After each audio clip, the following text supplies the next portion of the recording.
Bonjour à tous, bienvenue sur My Travel Project. Je te retrouve aujourd'hui avec une nouvelle vidéo d'une nouvelle série que je vais lancer sur ma chaîne, que je vais appeler Portrait de voyageuse, à moins que d'ici là j'ai trouvé un nom qui soit un peu plus sympa. Le but de cette série, c'est juste de te présenter des filles que j'ai rencontrées ou juste de mes copines qui sont parties voyager pour te montrer que même si tu es une fille, tu peux voyager. Ces filles-là sont hyper intéressantes, elles vont te parler de plein de sujets différents, que ça soit d'écologie, que ça soit de voyager seule, de voyager de manière alternative, de voyager si tu as une maladie.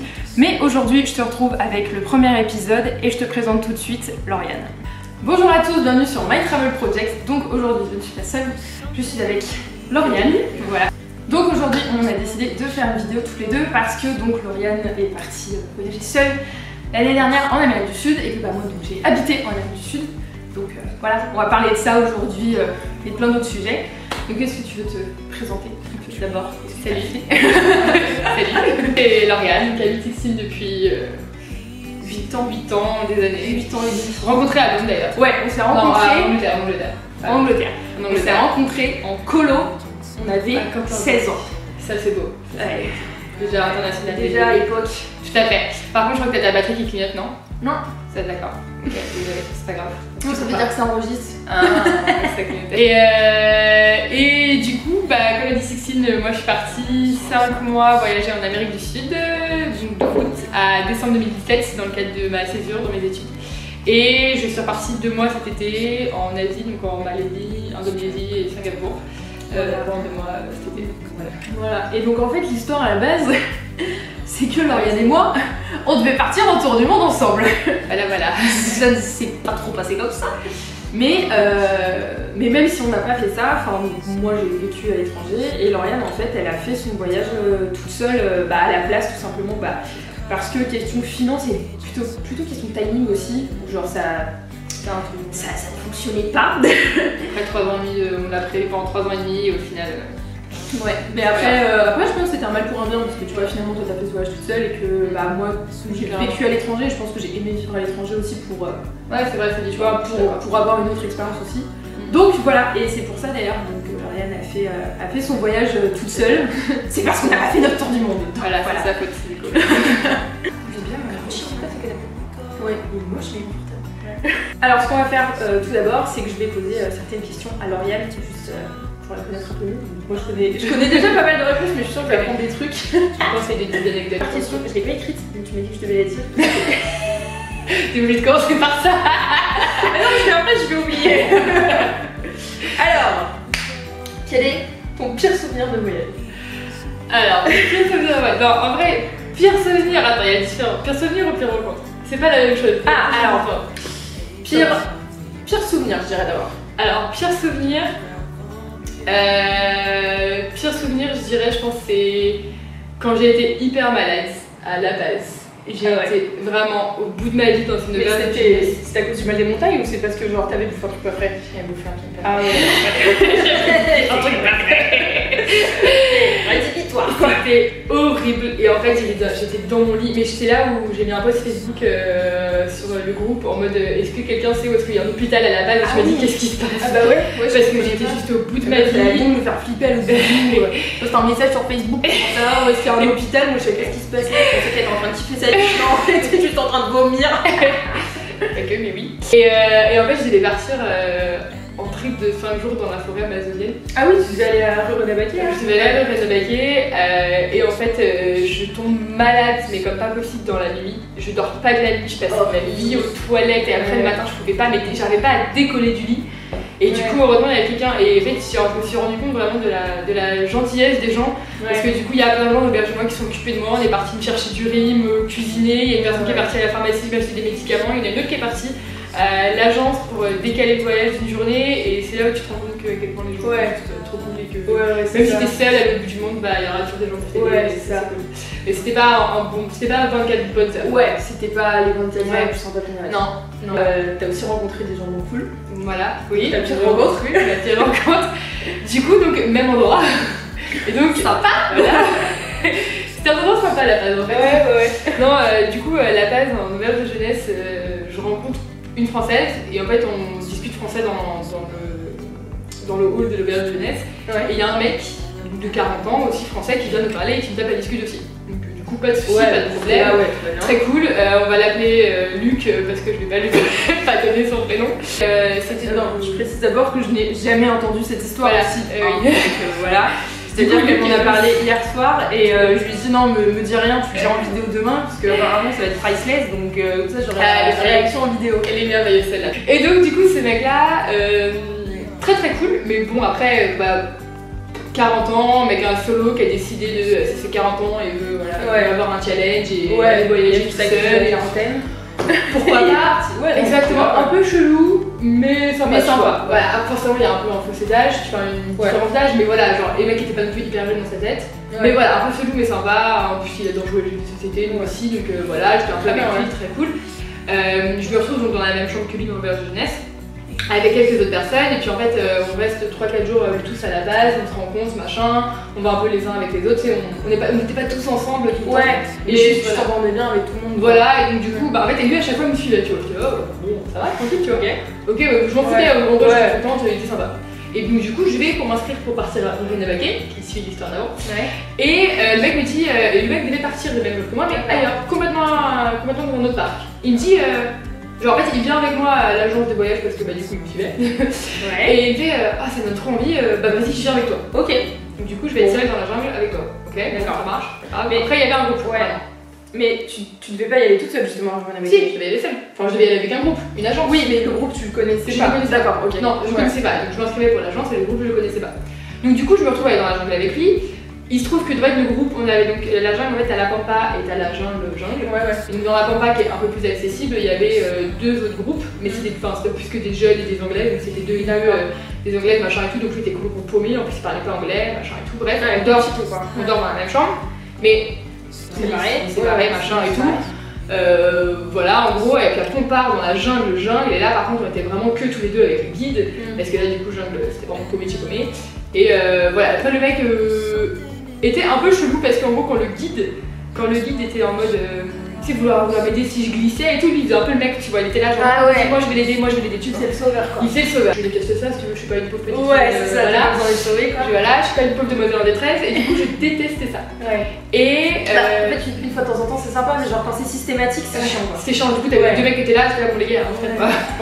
Tranquille, c'est bon, je peux marcher, je me suis pas cassé la gueule, jusque là. Et donc on retourne à la base. Et le lendemain là, enfin 2 jours après, on se séparait et juste à la fin il me gavait. Enfin au bout de vraiment, genre ça faisait 10 jours que j'étais tout le temps avec lui, ça m'a gonflé. Enfin tu vois, genre, à la fin le mec il est sympa, mais là on était H24 ensemble et forcément c'est une personne que tu connais pas bien. Ça fonctionnait pas. À un moment ça gonfle, tu vois, genre il y avait trop de fossés, machin, il était un peu chelou, il me saoulait. Et le mec était un peu bizarre, mais je sais pas comment dire, vraiment il était juste bizarre. Il était juste bizarre. Bah ça collait pas quoi. Exactement. Enfin pour voyager ça collait pas. Exactement ça. Donc le matin on lui part, donc il part tôt. Et en fait je me lève et je vois genre il a fait un papier genre sur la table à côté de mon lit. Oh merde. Donc je prends le papier et là en fait c'était une déclaration d'amour. Où il me disait genre en fait t'es juste une nana merveilleuse et je me suis rendu compte que vraiment j'ai fait des rêves érotiques de toi. Voilà.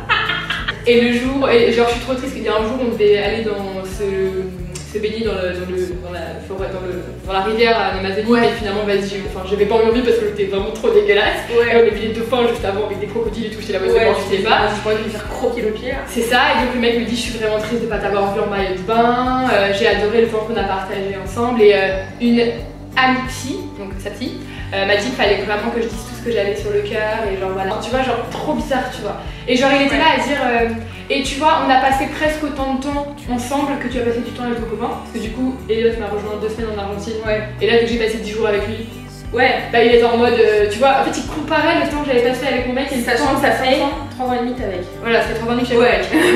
Voilà, c'est compliqué. C'est horrible. Franchement c'était horrible et je me suis réveillée, en vrai là je rigole mais sur le coup je rigole pas. Je l'annonce. Voilà. Merci Luc. Tu vois cette vidéo. Attends. Voilà. T'as des questions plus fun ou pas? Des questions plus fun, Quel est le pays qui t'a le plus marqué en voyage? J'ai adoré le Pérou. Du coup tu peux savoir. J'ai adoré le Pérou parce que pour moi c'est vraiment, ça associe plein de trucs. Tu vas aller voir à la fois la culture, tu vas aller voir la mer, les déserts, les oasis, la montagne, les randonnées, des gens merveilleux et des traditions. Et en fait ça fait un mélange qui est genre vraiment, vraiment incroyable. Et pour moi c'est un des pays symbolique, j'ai vraiment adoré. Ouais, moi j'ai vachement aimé aussi, mais après je pense que j'ai quand même un peu plus préféré la Bolivie, juste parce que c'est un pays que je trouvais beaucoup plus brut et moins touristique. Moins touristique, je suis d'accord. En fait, vraiment, il y avait plus de trucs entre gros guillemets à voir au Pérou parce que t'as des écosystèmes beaucoup plus diversifiés. Ouais. Mais j'ai trouvé que c'était un peu plus touristique. Donc, ouais, pour un côté brut, je suis on va dire d'accord. que c'est la Bolivie, tu vois. Mais Je après, suis d'accord. Je suis d'accord, mais en fait, on va dire le Pérou il y a 50 ans. J'ai besoin de réponse parce que ouais, ça commence à être vraiment cool. Ouais, c'est stylé. Mais ouais, non, ouais, je suis d'accord avec toi, c'est beaucoup plus touristique. Mais après, je comprends pourquoi c'est touristique, tu vois. Voilà. Ouais. En auberge de jeunesse, tu prends l'idiot, l'idiot. Je dis pas. Pourquoi Tu me dis pas. Parce que je déteste. En fait, je me relève la nuit pour aller pisser et du coup, je déteste devoir faire l'auberge, devoir faire les escaliers. C'est ça, c'est marrant, tu vois, parce que j'ai déjà plein de gens, ils sont genre team idiot, team idiot, et moi je suis genre, j'en ai rien à foutre, j'ai juste envie, tu vois. Non, moi vraiment, je déteste être en haut parce qu'en plus, je galère sur les échelles, machin, mettre dans le lit et tout. Moi, je m'en fous. Enfin, je m'en fous. Tu vois, si tu me donnes le lit du haut, très bien. Si tu me donnes le lit du bas, très bien aussi. Moi, à partir du moment où genre j'ai mon lit, qui est genre, s'il vous plaît, pas trop crade, ça serait mieux, et que j'ai un casier, en fait, je m'en fous. Ta révélation bouffe en voyage. Genre, vraiment, un plat, tu t'es dit, ça, c'est vraiment grave bon. Et genre, ça, j'ai vraiment envie d'en bouffer une fois dans ma vie, tu vois. Bah, tu sais, je suis française, moi j'aime bien la bouche française quand même. Il y a quand même des plats que t'as goûté. Ouais, en fait, en un spécifique. Si, en fait, il y a des plats que j'ai goûté, mais après, je les ai tellement bouffés que du coup. Ah ouais, il a fait une auberge. Tu vois, par exemple, la bouffe au Pérou est très bonne. Mais à la fin, quand t'as bouffé les 6-7 plats très bons pendant un mois, tu vois, ouais, c'est sûr. Moi, c'est vrai qu'à la fin, je mangeais que du ceviche, quoi. C'est ça. Ouais, bah, moi, en France, oui, c'est sûr. Si, les steaks argentins qui sont très très bons, mais. Et moi, je mange pas de viande. Sinon, la bouffe péruvienne est quand même très bonne. Ouais. Avec les bananes plantains et tout, ils font des trucs cool. Ouais, moi, c'était en Asie. C'était quand j'étais au Cambodge. Et pourtant, à l'époque, je mangeais plus de viande. Ouais. Mais je pense que juste pour ça, je remangerais quand même du bœuf et tout. C'est le loc-lac. Ouais, c'est vraiment super bon. Et je me souviens aussi quand je travaillais en ONG, donc il y avait la cuisinière du centre d'accueil dans lequel je bossais, et elle faisait une espèce de poulet sucré, salé, caramel, je sais pas trop ce que c'était. Ah, c'est cool. Une tuerie. Elle m'a ravie, Madame Chou. Ça m'a ravie. Madame Chou, elle était trop chou. C'est une question plus sur ce que t'as pas visité. C'est-à-dire, si là tu devais visiter un seul lieu dans ta vie, genre, où t'as jamais été avant, ce serait quoi? Enfin, tu me donnes un billet d'avion, j'y vais quoi. Ouais, mais tu sais, par exemple, dans tout ce qui est, je sais pas moi, merveille du monde, trucs comme ça, tu vois. Alors, j'ai eu la chance d'en faire déjà pas mal. Ouais, merveille du monde. Il y a tellement de lieux, je trouve, incroyables, tu vois. C'est le Mexique. Le Mexique, j'aimerais beaucoup y aller. Genre, le Mexique. Ouais. Moi, j'ai trop envie d'aller voir Antelope Canyon. Je sais pas si t'as déjà vu des photos. Ah oui, c'est avec les trucs. Ouais, t'as des espèces de.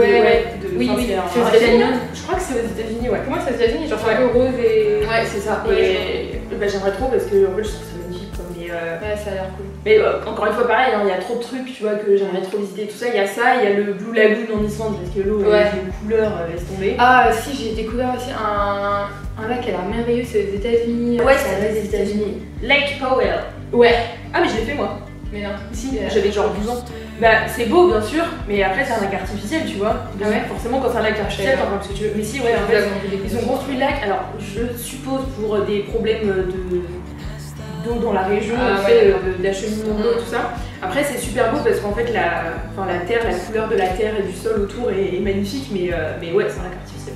Après, si t'avais une rencontre plus locale, tu vois, pas nécessairement quelqu'un que t'as rencontré, tu sais, qui voyageait aussi. Là, ça aurait été en Asie. Alors, on était à Bali, complètement dans le nord, complètement paumé dans les terres. C'est vrai que moi, du coup, Bali, j'ai pas fait le Bali touristique, j'ai pas vu le sud, on est parti paumé dans des endroits. Moi, j'ai pas fait le Bali touristique parce que je suis pas allée à Bali. Du coup, on était sur des scooters avec, donc on était avec ma pote, Lisa qui m'a rejoint, et on a rencontré un français et un lituanien. On était sur des scooters, on allait voir des sortes de cascades un peu paumées qu'on avait réussi à trouver, je sais pas trop comment, et d'un coup, on s'est mis à avoir une averse, mais genre une averse, mon pote, genre un vrai truc. Et du coup, un peu en panique, on se met à s'abriter dans du garage où il y avait des gens qui étaient dehors, mais personne qui était abrité, des gens beaucoup, tu vois. Et en fait, il s'est avéré que cette famille était juste merveilleuse. On est resté 2 heures avec eux, à jouer avec les gamins, à discuter avec eux, parce qu'il y en a une qui parlait anglais. Une famille, mais genre hyper gentille, mais genre trop cool, hyper gentille, hyper simple. On a passé vachement de temps avec eux, à jouer avec les gamins, à discuter avec la famille, où ils parlaient d'éventuellement, pourquoi pas, ouvrir une sorte de. Pas Airbnb, mais genre c'est maison d'hôte, un truc de guest house, tu vois, un peu et tout.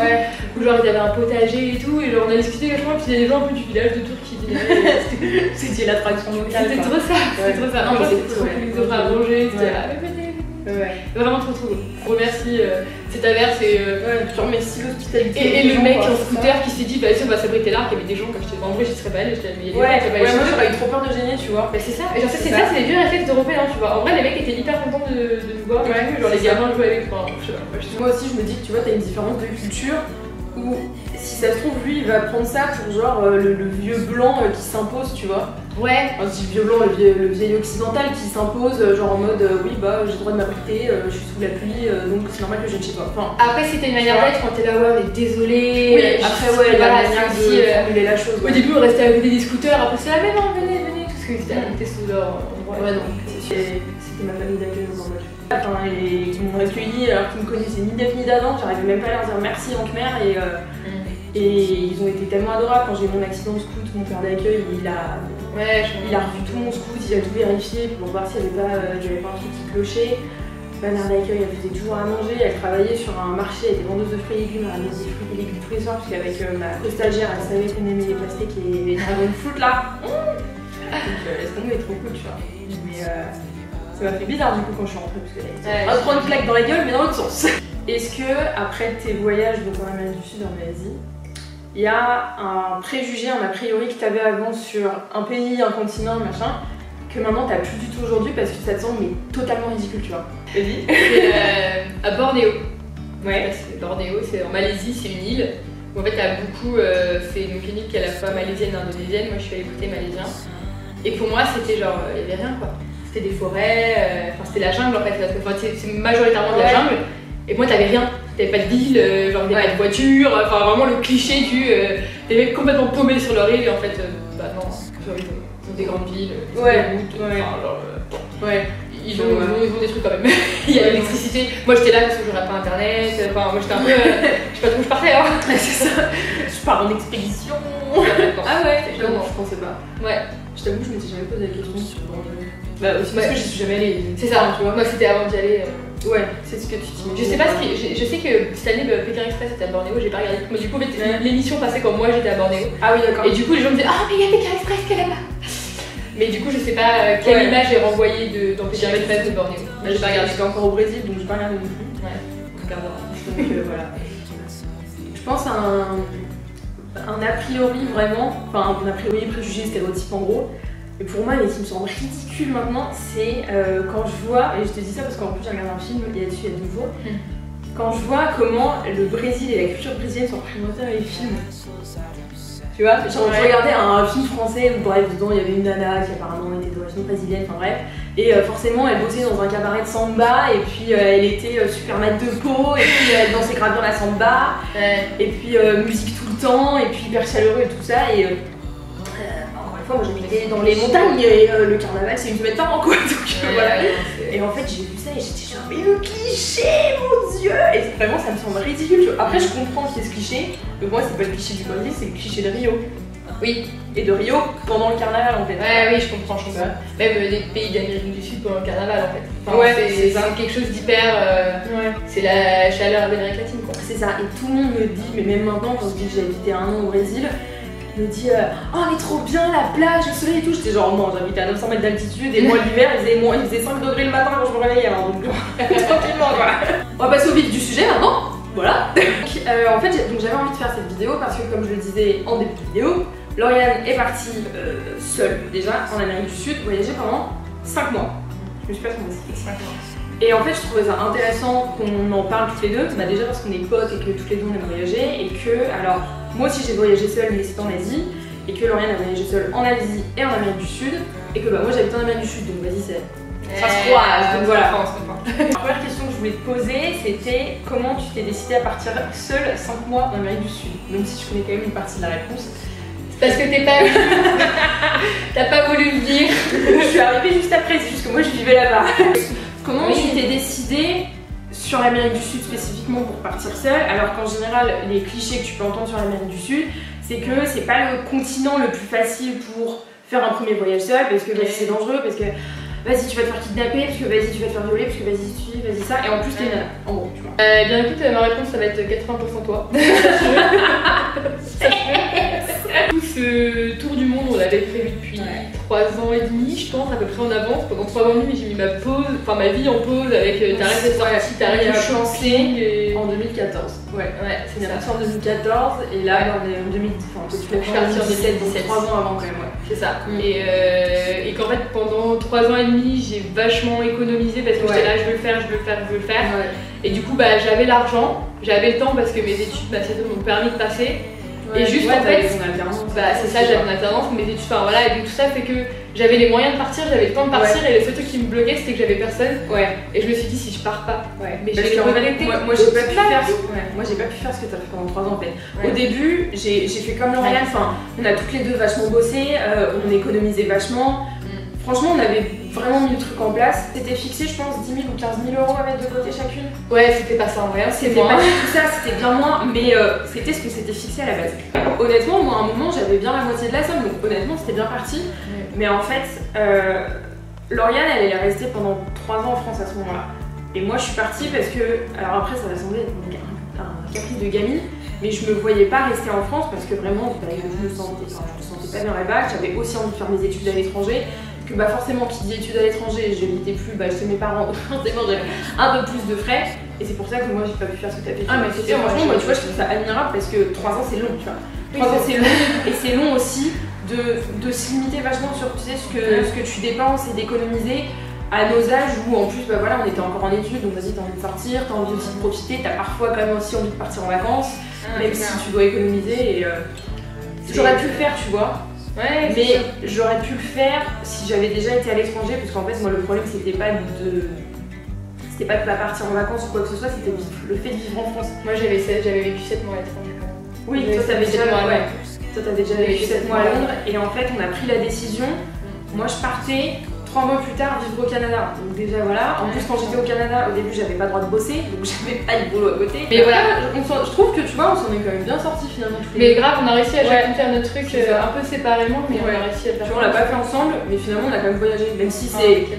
Ouais, pour un week-end on s'en voyait. C'est genre, peut-être pas faire 6 mois ou 1 an comme on l'avait prévu. Du coup, en fait c'était juste. En gros, je suis partie avec un billet aller et je me suis dit si ça va pas, je rentrerai. De toute façon, j'aurai pas de billet retour et on verra plus tard. On attend de voir comment ça se passe, mais. De toute façon, je vais tout le temps, je vais regretter toute ma vie si jamais je le fais pas. Mais totalement. Et du coup, c'est toi. Moi, tu vois, je m'étais dit ça, mais avec les études à l'étranger. Moi, je m'étais dit, mais en fait, j'ai tellement envie de faire. Enfin, j'avais déjà fait mon année d'échange à Ottawa. Et en fait, je m'étais dit, je sais que j'ai ce projet-là, mais en même temps, j'ai tellement envie de faire mon master à l'étranger que si je le fais pas, je vais le regretter. Et puis après, c'était pareil pour mon stage en ONG où je voulais bosser sur le terrain, j'ai eu l'occasion. C'était au Cambodge. Et là, j'étais non, mais je peux pas. Je peux pas ne pas dire non, tu vois. Enfin, je peux pas refuser ça, quoi. Et c'est faut faire des choix, et c'est ça que moi, au final, j'ai pas étudié à l'étranger, tu vois. Et tu vois, finalement, voilà, et moi, finalement, tu vois, je regrette pas de pas avoir fait ça parce que je sais que j'aurais quand même des occasions de voyager. Ça sera peut-être pas genre sur 1 an comme. C'est vrai. Voilà. Et donc, Amérique du Sud, t'as pas eu peur au niveau des préjugés, enfin, pas des préjugés, des stéréotypes qu'il y a où t'as tout le monde qui dit que genre tu vas te faire violer, tu vas te faire mordre, donc tu vas avoir la rage. Tu vas te faire kidnapper. Non, en vrai, bon, j'ai commencé par Rio, donc j'avoue j'étais pas des plus sereine. J'avoue j'ai commencé par Rio, c'était pas forcément l'Amérique du Sud. Mais après c'est le point d'entrée, enfin un des points d'entrée plus facile en Amérique du Sud. Donc... Oui c'est ça, c'est le billet d'avion coûtait pas très cher et j'ai fait allez let's go, ok on y va. Et en fait, assez rapidement non. Genre assez rapidement tu te rends compte que non, il n'y a pas de raison en fait. Juste, voilà, donc forcément moi j'ai grandi à Paris, donc je sais que tu fais gaffe le soir quand tu sors. Tu sors pas ton téléphone non plus n'importe où, tu regardes un peu avant où est-ce que dans les quartiers dans lesquels il faut aller, dans lesquels il faut pas aller. Quand des locaux te disent là tu devrais pas y aller, t'écoutes et puis tu vas pas. Voilà, et puis en fait, c'est ça. Vraiment faut savoir faire attention et en fait des viols et des enlèvements, il y en a à Paris, et il y en a aussi à Rio. C'est exactement ce qu'on me dit. Et voilà, pour moi c'est faire attention. Après par contre il y a un truc, vraiment une différence que j'ai vraiment marquée, c'est quand je suis arrivée en Asie. Et là j'étais hyper sereine mais par rapport à mes affaires. Et en fait j'ai remarqué que du coup en Amérique du Sud quand même tout le temps genre sur tes affaires, tu vérifies que t'as tout machin et t'es toujours un peu, tu comptes tout le temps, tout va bien. Alors que je suis arrivée en Asie j'ai fait waouh, je me sens hyper sereine. En Asie j'avais pas d'appréhension en fait par rapport à ça. Et pourtant je crois 6 mois avant que je parte vivre au Cambodge pour mon stage, il y avait, je sais pas si c'était 2 Françaises, mais c'était deux nanas à peu près de notre âge qui s'étaient fait enlever, violer et assassiner au Cambodge. Donc j'aurais très bien pu me dire non, je vais pas au Cambodge, c'est le pays le plus dangereux du monde alors que. Mais de toute façon c'est partout. Moi je trouve que à partir du moment où déjà, quand t'as grandi à Paris, moi je trouve que déjà ça. Ouais. Ça fait relativiser sur la vie. Ouais, c'est ça. Mais parce qu'en même temps, c'est tellement touristique comme ville que. Enfin, t'en vois des touristes dans le métro qui se font piquer leur porte-monnaie et. C'est ça, même je me dis, ouais, enfin, faut que c'est matériel quoi. C'est ça. C'est matériel, c'est pas des coups. Franchement, pour moi, le truc le plus chiant, autant ça me ferait. Franchement, ça me saoulerait qu'on me vole ma caméra, mais le plus chiant, ça serait le passeport. Ouais, c'est relou le passeport. Hein. Ouais. Mais c'est pour ça aussi qu'il y a des mesures à prendre. J'ai toujours carte d'identité, passeport, donc des trucs différents. J'avais le permis international, j'avais de l'argent, donc genre 5 poches différentes. Les scans, les photocopies. J'avais tout scan, photocopie. En fait, j'étais hyper organisée. En fait, tu te dis parfois, genre, peut-être que j'aurais dû moins préparer, moins être stressée et tout ça, mais si t'arrives une merde, t'es quand même bien contente d'être dit, bah voilà, j'ai scanné tout mon passeport, je sais pas, tu sais, t'as pris des photos de ton carnet de vaccination international, je sais pas. Alors, quelles étaient tes appréhensions du fait de partir voyager sur un continent qui t'était totalement inconnu? Parce qu'avant que tu partes en Amérique du Sud, j'avais jamais foutu les pieds, même en Amérique latine, pas en Amérique centrale. J'avais jamais touché le continent américain. Je m'étais déjà. Ah oui, c'est vrai que t'étais pas en Amérique du Nord. Pas rapproché plus près que les Caraïbes. Genre j'avais fait la Guadeloupe et la Martinique, j'étais pas les. J'avais pas. T'étais pas passé le cap encore. Ouais. Donc quelles étaient tes appréhensions du fait d'être dans un. Tu ajoutes à cela que je ne parle pas l'espagnol parce que oui, italien. Elle avait italien. Voilà, donc c'est-à-dire j'avais niveau 0. Ouais. T'avais l'anglais. J'avais l'anglais. Mais encore, je pense que dans certains pays américains, ça. Non, pas les gars. Et bah j'étais bien flippette quand même. Ouais. Là, alors pour le coup, la culture m'attirait beaucoup. Donc ouais. parce que du coup, je pense que c'est une culture qui m'était totalement inconnue parce que j'avais déjà fait un peu l'Asie. Qui m'était vraiment totalement inconnue, qui m'intriguait beaucoup. Ouais, c'est pour ça que c'est pour ça que je voulais vraiment aller là-bas. Mais c'est que la barrière de la langue me faisait un peu peur. Après, je me dis, avec l'anglais, tu te débrouilles. Mais en vrai, avec l'anglais, tu te débrouilles pas là-bas. C'est vraiment. Si t'as intérêt à essayer d'apprendre l'espagnol. Et aujourd'hui, je parle un peu espagnol. Et oui, c'est beau. Et oui, ouais. C'est ça qui est beau. Moi, ce que je trouve aussi, c'est que c'est pas une langue si difficile à apprendre, tu vois. Surtout quand tu parles français et italien. Ouais, c'est ça. Tu parles français et italien, tu fais l'un ou l'autre et. Et du coup, t'avais que l'appréhension de l'espagnol quand t'es arrivé en Amérique du Sud?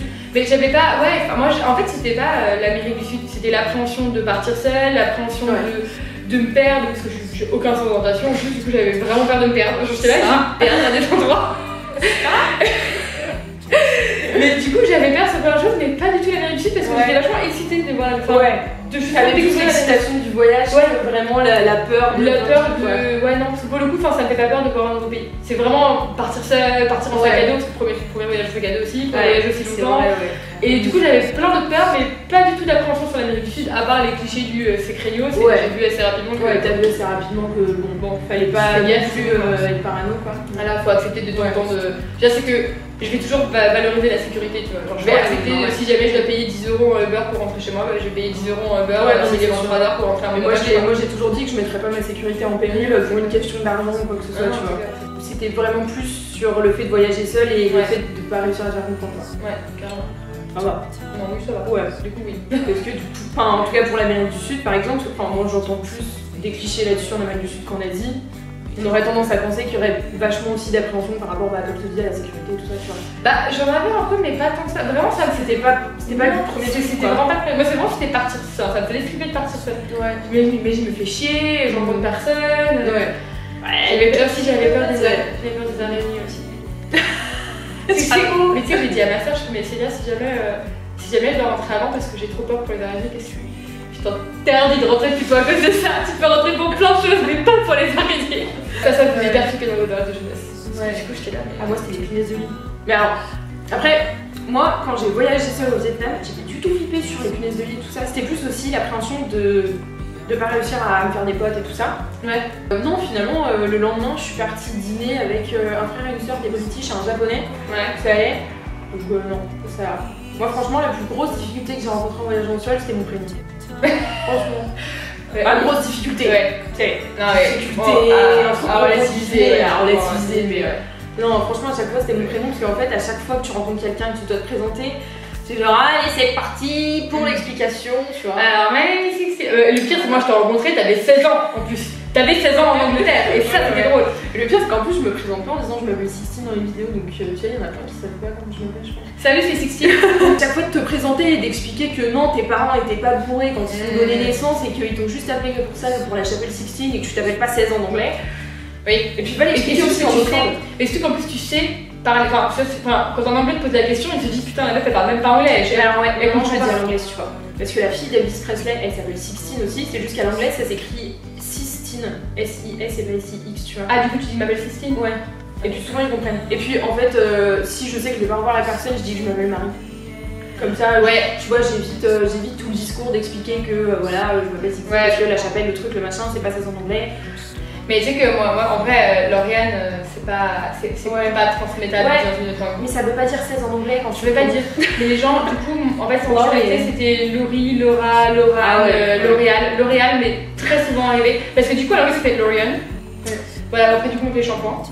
Ah, pas mal, c'est sympa. Ça, c'est des aléas des prénoms qui sont plus ou moins transmis. Vu qu'on parlait des trucs un peu difficiles, qu'est-ce que toi t'as trouvé le plus difficile quand tu voyageais seule? Après être revenue à maintenant, tu vois. Qu'est-ce que t'as trouvé le plus difficile dans le fait de voyager seule? Pas nécessairement en Amérique du Sud, ça peut être en Asie aussi, tu vois. Mais qu'est-ce que t'as trouvé le plus dur avec le recul maintenant? Ce qui est épuisant, c'est savoir ce que tu vas faire après. Parce qu'en fait, c'est organisé, tu vois. C'est organisé du où est-ce que tu vas, dans quelle auberge tu vas, qu'est-ce que tu veux voir, combien de temps tu restes, comment tu choisis, quel bus tu prends. Et en fait, quand t'es seule, bah t'as pas le choix, c'est toi qui le décides. Ouais. Alors quand t'es avec quelqu'un, des fois tu dis. Tu te reposes un peu sur la personne. Tu peux te reposer sur l'autre et c'est une fois sur deux. Quand t'es seule, t'as pas le choix, faut que tu bouges tes fesses et t'as envie d'aller visiter, t'as envie de voir un truc. Bah non, faut que tu restes à ton auberge, il faut que tu t'organises, il faut que tu prévois tes points d'après, mais est-ce que ça va coller avec le temps que tu veux voir après, machin et tout. Et ça, c'est épuisant. Et il y a aussi un truc, c'est re-rencontrer du monde. Et à chaque fois. Bonjour, je m'appelle Lauriane, j'ai fait ça. Tu sais, les small talk là, tu sais, la conversation genre, ça fait combien de temps que tu voyages? Ah, t'étais où avant? Même question tout le temps, et ça à la fin. Et si des fois t'en as juste marre, t'as plus envie, c'est bon, stop quoi. En fait, moi je trouve ça hyper intéressant au début, parce que je pense que Lauriane et moi on est un peu pareil, on adore rencontrer du monde. Moi j'adore rencontrer des gens, tu sais, qui viennent d'autres nationalités parce que je trouve que t'apprends vachement de l'autre. Ouais, je suis d'accord. Et au bout d'un moment, en fait, tu vois, c'est ça. Moi ça allait parce que j'ai voyagé seule que 2 semaines et que finalement, en fait, j'ai rencontré 2 Hollandais avec qui j'ai passé 3 quarts de mon voyage. Mais même quand j'étais au Cambodge et que je vivais là-bas, je rencontrais quand même des gens en voyage parce que dans les bars dans lesquels j'allais, il y avait des backpackers qui venaient aussi. Puis au bout d'un moment, tu sais, t'en as marre en fait, tu sais, parce qu'à chaque fois tu racontes un peu le même discours. Et c'est pas que t'en as marre de ton propre discours ou quoi que ce soit, tu vois, parce que voilà, c'est ton sort, c'est pas rien, mais à la fin, c'est. Peut-être t'as envie d'arriver à des relations un peu plus poussées, quoi. C'est ça. Et du coup, aussi pouvoir partager des choses. Quand tu partages des choses qui sont vraiment extraordinaires, genre des choses qui sont difficiles, des randonnées, des treks. Sur le Machu Picchu, moi j'étais en pleurs tellement que j'étais heureuse d'être là. Au Machu Picchu non, j'ai pas fait genre par exemple les treks plutôt en Patagonie. D'accord. En fait, c'est un mélange. En fait, les moments forts de ton voyage. Et des fois, tu les partages avec des gens où en fait, aujourd'hui, bah, si la personne, j'ai vu qu'une journée, je me rappelle même plus de son prénom parce que j'en ai rencontré tellement et je suis contente d'avoir partagé, mais j'aurais voulu aussi partager avec quelqu'un, tu vois. Par exemple, sur le Machu Picchu, j'étais genre juste tellement heureuse d'être là et il y a la 4G Machu Picchu pour ceux que ça intéresse. Et j'ai appelé mon mec, tu vois. J'étais là genre. Il y a la petite 4G Machu Picchu et du coup j'étais là avec la vidéo et genre j'ai appelé mon mec sur Machu Picchu parce que en fait je voulais partager ça avec lui. Et c'est vrai que avec tu vois quelqu'un que tu connais vraiment et qui te connaît toi et qui connaît tout ça, tu vois. Et ça c'était. Après j'ai rencontré des personnes avec qui je suis restée vraiment longtemps et avec qui j'ai pu partager des choses et j'étais contente. Mais tu sais, des fois, quand tu partages juste un jour, 2 jours, 3 jours, c'est pas suffisant. C'est pas fort, tu vois. Mais c'est vrai que, épuisant. Moi, je me souviens avant de partir pendant mon voyage seul au Vietnam, j'étais en train un peu de prévoir mon itinéraire et. J'avais toujours peur en fait de faire le mauvais choix. Tu vois, si je restais 3 jours au lieu de 2 jours, si je décidais de passer par là plutôt que par là, mais au bout d'un moment, tu vois, choisir c'est renoncer quoi. Mais le truc, c'est que j'étais la seule, tu vois, à porter cette charge en gros quoi. Bah, ouais, c'est ça. Après, moi, vu que c'était vraiment au jour le jour, c'est pas pareil. Parce que toi, du coup, tu vois, par exemple, moi j'avais déjà tout prévu parce que je restais que 2 semaines. C'est ça. Alors que du coup, au jour le jour, genre, si tu dois décider en avance, si jamais tu restes 2 semaines, dans 2 jours ou 3 jours, c'est hyper. Alors que moi, t'arrives sur la ligne, ça te plaît, tu restes, ça te plaît pas, tu te casses. Ouais, c'est ça. Mais après, on a fait ça avec Julien, mais j'étais pas toute seule. Ça me fait peur de partir avec quelqu'un. Ah ouais, je comprends. Du coup, je comprends totalement, Lisa, si tu nous regardes. Oui, parce que Lisa qui m'a rejoint 3 semaines et demie en Indonésie. Et en vrai, j'avais peur parce que j'étais là, si on peut faire la même chose, et si jamais. Et c'est compliqué parce qu'en fait, pendant 5 mois, t'as pensé qu'à ta gueule et t'as fait ce que moi je veux faire. Et en fait, les autres, je m'en bats les couilles parce qu'il y a personne d'autre qui s'en parle vraiment. Et du coup, tu te poses vraiment qu'à toi et à ce que toi tu veux faire et à tes envies. Et d'un coup, en fait, il y a quelqu'un d'autre qui rentre en compte et que tu as envie de mettre en compte parce que c'est une personne que tu apprécies. Et au final, j'étais là, genre, tu sais, c'est que c'est hyper compliqué et en fait, ça s'est hyper bien passé. Ouais. Et je pense que tu découvres les gens aussi comme ça en partant en voyage. Tu vois, il y a des gens où tu sais pas si ça colle et je me dis, si je sais pas d'avance comment ça va se passer, si vraiment j'ai un doute, bah je préfère partir seule et pour le coup être égoïste et penser qu'à ma gueule, tu vois. Voilà. Alors du coup, on va juste faire une dernière question parce que la vidéo doit déjà être bien longue. Et je voulais savoir si pendant tes voyages, donc seule ou avec d'autres gens, si tes voyages en fait au fur et à mesure t'avais conscientisé vraiment par rapport à quelque chose, tu vois, si ça t'avait fait prendre conscience de quelque chose ou maintenant tu sais ça se rapproche plus de tes valeurs, tu vois, genre. Ouais, carrément. Alors moi j'ai grandi dans une maison, moi ça va plus être par rapport à tout ce qui est la planète. Ouais. Enfin, j'ai grandi dans une maison où les verres c'était des bobos, c'était des bobos et genre trier c'était pour les faibles et enfin ouais. Voilà, les chinois on vivait dans des bouteilles en plastique tout le temps. Ouais. L'écologie c'était pas trop comme ça, j'ai pas grandi dans une maison où l'écologie c'était important. Et en plus j'ai toujours voyagé, enfin j'ai beaucoup voyagé avec ma famille. Et du coup j'ai pas eu le choc, tu vois, on va dire que j'ai beaucoup voyagé et donc j'ai déjà beaucoup vu comment c'était à l'étranger, les plastiques qu'on pouvait avoir et tout, mais j'ai pas eu de choc quand j'étais confiante, tu vois, genre plus grande. Et donc en fait, en Asie, j'ai eu une première, on va dire une prise de confiance. En Amérique du Sud. Ouais. En Amérique du Sud, j'ai eu une première prise de confiance et ça a un peu modifié, on va dire, le terrain. Enfin, ça a un peu amené le terrain.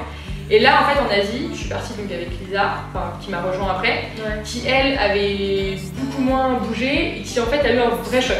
Elle a eu un énorme choc. Elle, pour le coup, elle s'en est vraiment rendue compte, quoi. Et elle s'en est rendue compte et elle a eu une prise de conscience, genre puissance 150 000. Aujourd'hui, genre vraiment. Et en fait, sa prise de confiance et voir sa surprise et son étonnement m'a fait prendre confiance. Et en fait, m'a fait prendre confiance. Et c'est presque elle, en fait, qui a réussi à faire qu'aujourd'hui, je fais beaucoup plus d'attention à ce que je mange, à ce que je consomme, à ma quantité de déchets, à comment je trie. Avant, mon mec il m'embrouillait parce que en fait, je nettoyais jamais les conserves ou les bocaux et tout. Avant les recycler, j'étais là, on s'en fout, c'est bon. Et maintenant, c'est moi qui fais un je fais attention, je les nettoie et tout. Et en fait, on peut dire que le voyage a amené le terrain et en fait c'est surtout de voir ma pote, vraiment elle de voir ce choc là m'a fait prendre confiance. J'avais pris le train pour aller au Salar des Uyuni, tu quittes la ville d'Oruro, la ville de laquelle je suis partie pour prendre le train, mais les 10 premiers kilomètres après être sortie de la ville, c'est des charges à ciel ouvert sur le côté et dans un sens tu sais tu peux pas les blâmer parce que il n'y a pas de système tu sais, d'éducation au primaire ou au secondaire ou je sais pas quoi, de prise de conscience à l'écologie. Je sais pas aussi s'ils ont franchement des systèmes de collecte des déchets et tout ça. Donc, dans un sens, tu peux pas les blâmer, mais en fait, pour nous, en France par exemple, c'est tellement normal que de voir ça, mais à ciel ouvert, en plus, forcément, ça pue la mort. Et c'est là que tu te dis, mais comment c'est possible? Et c'est aussi, a fortiori, de voir, tu sais, des paysages tellement magnifiques gâchés, et où tu te dis que si ça se trouve, en fait, mes enfants, ma descendance, verra pas ça. On verra des métals mais de déchets. Mais c'est ça, on verra des trucs dégueulasses, tu vois. C'est ça. Donc voilà, c'est tout pour cette vidéo donc avec Lauriane. On espère que ça vous aura plu. Si vous avez des questions sur les voyages de Lauriane en Amérique du Sud, on a si vous pouvez les mettre en commentaire. C'est soit elle qui répondra, soit moi. Voilà. Et puis nous on se retrouve bientôt pour une prochaine vidéo. Ciao! Salut!